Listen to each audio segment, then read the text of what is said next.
Ang halimaw ay lubos na sinugatan si Sang-woo, na nagbigay ito ng isang malalim na sugat. Ngunit sa kabila ng malubhang sugat, si Sang-woo ay nagsusumamo kay Park Won-tae na iligtas muna ang kanyang kapatid. Si Park Won-tae, nang makita ang kanyang pangangamba, tiniyak kay Sang-woo na walang mamamatay at haharapin niya muna ang halimaw. Si Sang-woo, na nawalan ng maraming dugo, ay nawalan na ng malay. Ang eksena ay lumipat sa leader ng Guild Association, na may pagkadismaya, habang naririnig niya ang balita tungkol sa patuloy na pagsalakay ng mga halimaw at kung gaano kalubha ang sitwasyon. Naalala niya ang pakikipag-usap kay Shin Hae-sung, ang taong kinasusuklaman ng lahat.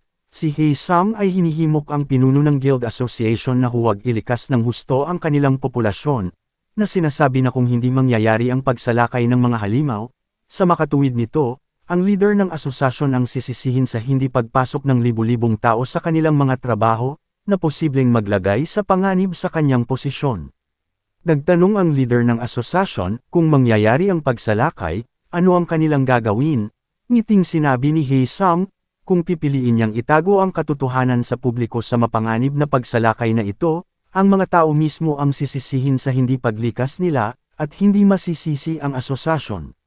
Si Hae-sung ay isang napakatusong tao at naniniwala na kung mas maraming tao ang mamamatay, mas maraming mga tao ang aasa sa kanilang mga hunters, masayang sinasabi kung paano niya gustong magdulot ng maraming pagkamatay ang pagsalakay na ito para sa kanyang sariling propesyon.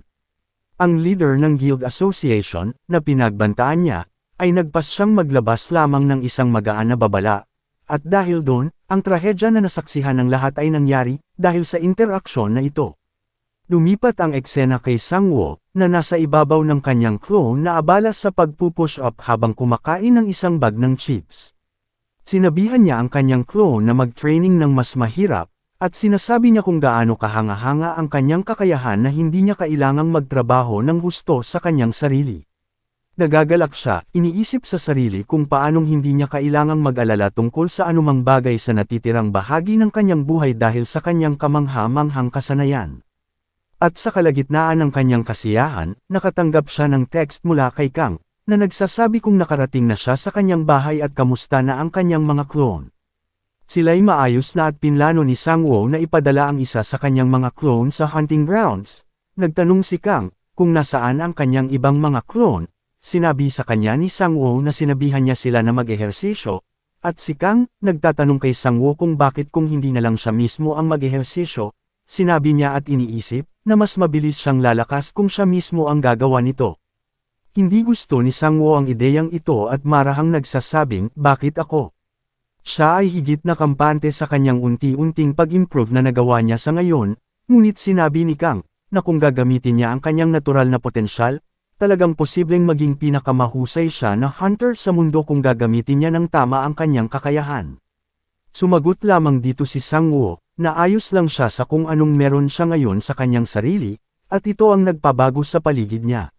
Si Kang ay nagsabi, kaya napunta ka sa ganitong sitwasyon, at biglang bumukas ang malalim na sugat ni Sang-woo at tumutulo ang dugo sa loob, habang si Kang ay nakatitig sa kanya na may malademonyong tingin sa kanyang mga mata. Si Sang-woo, na natatakot, ay napalingon at nakita ang kanyang buong pamilya na may parehong malademonyong tingin sa kanilang mga mata. Nagtatanong sila kung bakit siya naging hunter kung hindi niya kayang iligtas ang sarili niyang pamilya. Si Sang-woo, na na-trauma, ay sumisigaw ng labis sa kanyang makakaya at bigla siyang nagising sa isang kama sa ospital na nabalot siya ng malamig na pawis. Sa kabutihang palad, ito ay isang bangungot lamang.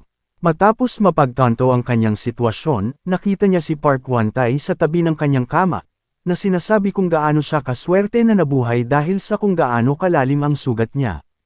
Nagpapasalamat si Sang-woo kay Park Won-tae sa pagligtas sa kanya muli, at sinabi ni Mr. Park na wala lang iyon.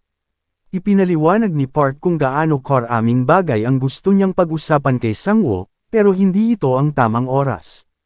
Nakita ang kanyang nanay at tatay na nagmamadaling pumasok sa kanyang silid, umiyak, at si Mr. Park ay umalis na. Sinabi ng kanyang mga magulang ang mga detalye ng nangyari matapos siyang mawalan ng malay, at nalaman na 4 na araw na siyang nakoma. Sa mga araw na iyon, ang pagsalakay ng mga halimaw ay napigilan ng mabuti, at tanging ang mga halimaw na nasa mababang level na lamang ang natitira. Biglang naalala ni Sang-woo ang kanyang kapatid na babae, at tinanong niya ang kanyang mga magulang sa silid kung ayos lang siya, ngunit walang tumitingin sa kanyang mga mata. Nakakalungkot na isiniwalat na ang kapatid na babae ni Sang-woo ay nahawaan ng mana-absorbing virus, isang bagay na hindi na mapapagaling.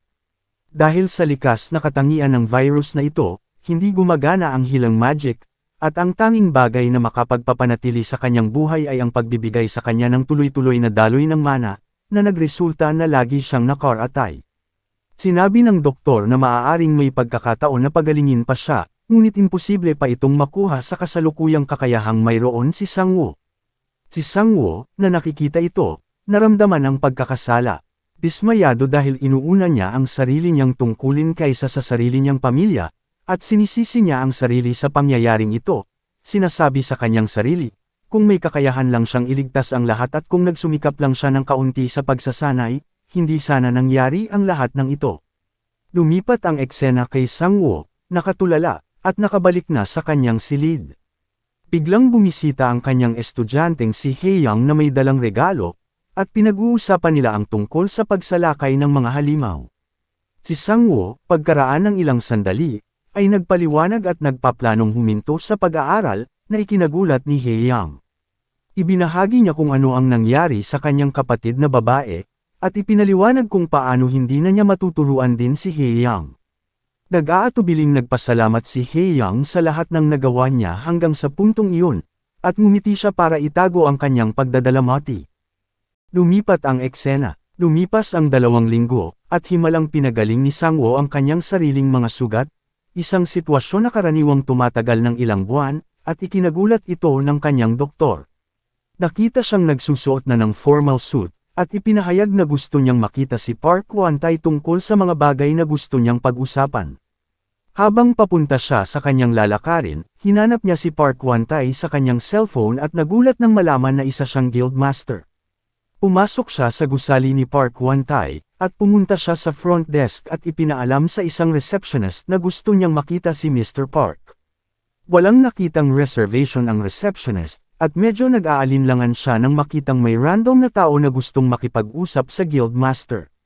At nang sasabihin na sanang pwede na siyang umalis, tinanong siya ng isa sa mga subordinate ni Park, kung Sang-woo ang pangalan niya.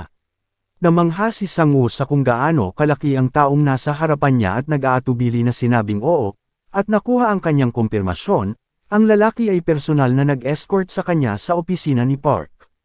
Dumating si Sang-woo sa opisina ni Park, at nagbigay ng mga formalidad. Nagpasalamat muli si Sang-woo sa pagtulong sa kanya, at napag-alaman na hindi lamang nailigtas ni Park ang kanyang buong pamilya at dinala sila sa ospital, kundi binayaran din niya ang mga pribadong silid na kanilang ginamit at binayaran pa ang mga bayarin sa ospital ng kapatid ni Sang-woo.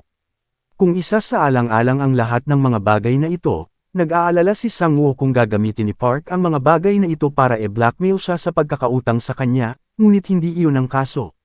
Sa halip, ipinaliwanag ni Park, sa kanyang nanggagalaiti na mga ngipin, kung paano niya kailangan ang tulong ni Sang-woo dahil nawala ang kanyang kapatid na babae kasama ang kanyang mga kasamahan sa isang pagsalakay sa dungeon, isang bagay na nagpapaalala sa kanya. Ipinaliwanag ni Park kung paano niya nakita ang kanyang sarili kay Sang-woo at gusto niyang tumulong sa anumang paraan na magagawa niya, ngunit hindi niya pinipilit si Sang-woo na tulungan siya bilang kapalit nito. Sa halip, pagkatapos nito ay ipinaliwanag niya kay Sang-woo, ang kanyang husay, at ang tanging tao sa mundo na makakatulong na iligtas ang kanyang nawawalang kapatid na babae, iniyuko ni Park ang kanyang ulo at humingi ng tulong kay Sang-woo. Si Sang-woo, na nakikita ang kanyang desperasyon at nakita kung paano niya iniligtas ang kanyang pamilya at ang kanyang sarili ng maraming beses, masaya siyang nag-obligang tumulong. Nagtanong si Sang-woo kung paano siya makakatulong, at biglang lumipat ang eksena sa lugar ng pagsasanay sa Canis Guild Training Ground. Dalawa ang dahilan kung bakit siya dinala ni Park dito. Una, ipinaliwanag ni Park ang mga bagay-bagay na dapat paghandaan para sa kanyang kapatid na babae bago sila umalis, at ang kanyang team ay dapat mabuhay ng humigit kumulang 8 buwan sa dungeon, dala ang mga supply na mayroon sila. At pangalawa, ang dungeon ay may napakataas na level, na ang buong elite team niya ay nasugatan ng husto hanggang sa punto na hindi na sila nakatakas. Kaya, ang plano ni Park ay personal na sanayin si Sang-woo upang lumakas para matulungan niya at ng kanyang mga clone ang kanyang kapatid na babae, at ang kanyang team na makatakas. Magsisimula ang unang araw ng pagsasanay ngayon, at lumipat ang eksena kay Kang. Si Kang, na matagal nang hindi nakikita o nakakausap si Sang-woo, ay kinakabahang nakatingin sa kanyang telepono sa pag-asang makakausap siya sa kabila ng mga nangyari. Pero ilang sandali, bigla siyang nakarinig ng boses mula sa likod, at ito pala ay si Sang-woo. Nagulat si Kang nang makitang si Sang-woo ay nabugbog at nasugatan dahil sa pagsasanay kasama si Mr. Park. Nag-usap sila sa isa't isa ng detalyado sa kung ano ang nangyari mula noong huling pagkikita nila, at ipinaliwanag ni Sang-woo ang sitwasyon sa kanyang kapatid na babae at ang virus at kung paano niya planong tulungan si Mr. Park bilang kapalit sa ginawa niyang kabutihan. Ipinahayag ni Kang ang kanyang mga alalahanin para sa kanyang kalusugan, ngunit tinitiyak sa kanya ni Sang-woo na maayos lang siya, at lumipas na ang araw. Ang ikalawang araw ng pagsasanay ay magsisimula na, at dinala ni Sang-woo ang isa sa kanyang mga clone sa pag-asang mababago ang kinalabasan ng pagsasanay, ngunit hindi siya dito nagtagumpay. Siya at ang kanyang clone ay sugatan at naglalakad pauwi ng dismayado ang kanilang mga isip. Lumipas ang isang araw, at nagdala siya ng dalawang clone, ngunit pareho pa rin ang kinalabasan. Lumipas ang isa pang araw, at nagdala siya ng tatlong clone, at sa wakas, pareho pa rin ang mga resulta. Pagod na sa patuloy na pagkatalo, gaano man karami ang kanyang mga clone na dinadala.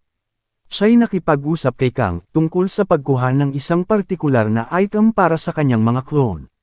Lumipas ang araw, at ang araw ng pagsasanay ay sumunod, at si Sang-woo ay makikitang nasa training ground na, ngunit may isang bagay sa kanya na kakaiba. Ito ay pinapakitang nagbigay siya sa kanyang mga clone ng mga cursed crystal, at ginawa silang lahat na mga halimaw. Matatalo kaya ni Sang-woo si Park Won-tae, at magiging malakas kaya siya dito para mailigtas din ang kapatid niya.